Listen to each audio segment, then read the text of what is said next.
Hello నమస్తే welcome to Anantha TV.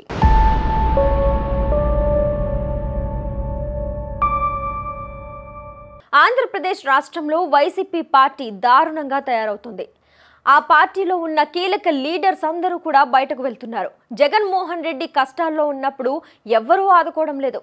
ఆయన అధికారంలో ఉన్నప్పుడు పార్టీ పదవులను అనుభవించడం, కీలక నేతలందరూ కూడగట్టుకుని అందరూ పార్టీలోకి వెళ్తున్నారు.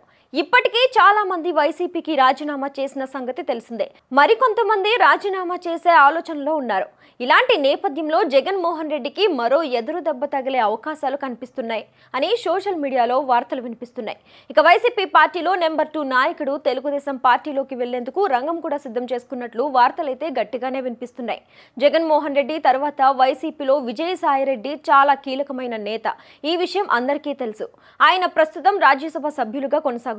త్వరలోనే ఆయన రాజ్యసభ సభ్యత్వం కూడా ముగియనుంది. అయితే ఏపీలో జగన్మోహన్ రెడ్డి ఓడిపోవడం, వైసీపీ నేతలపై కూటమి సర్కార్ కేసులు పెట్టడం జరుగుతుంది. వైసీపీ రాజ్యసభ సభ్యులు విజయసాయిరెడ్డి కూతురు చుట్టూ కూడా వివాదం నెలకొంది.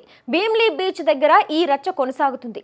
అయితే ఈ వివాదాల నేపథ్యంలో నేరుగా తెలుగుదేశం పార్టీలోకి వెళ్లేందుకు విజయసాయిరెడ్డి ప్రయత్నాలు కూడా చేస్తున్నట్లు వార్తలు వస్తున్నాయి. దీనికి తగ్గట్లుగానే తెలుగుదేశం పార్టీ మాజీ ఏపీ అధ్యక్షులు అచ్చెన్నాయుడు కూడా స్పందించారు.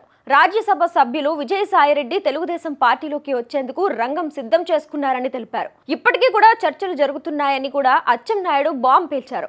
అయితే టీడీపీలోకి రావాలంటే కొన్ని కండిషన్స్ కూడా పెట్టాడట విజయసాయిరెడ్డి. మళ్లీ తనకు రాజ్యసభ టికెట్ రావాలని కోరాడట. అయితే దీనిపై వైసీపీ నేతలైతే తీవ్రంగా మండిపడుతున్నారు. తెలుగుదేశం పార్టీ నేతలు కావాలని విజయసాయిరెడ్డిపై దుష్ప్రచారం చేస్తున్నారని కూడా ఆగ్రహిస్తున్నారు. దీనిపై విజయసాయిరెడ్డి ఇంకా స్పందించలేదు.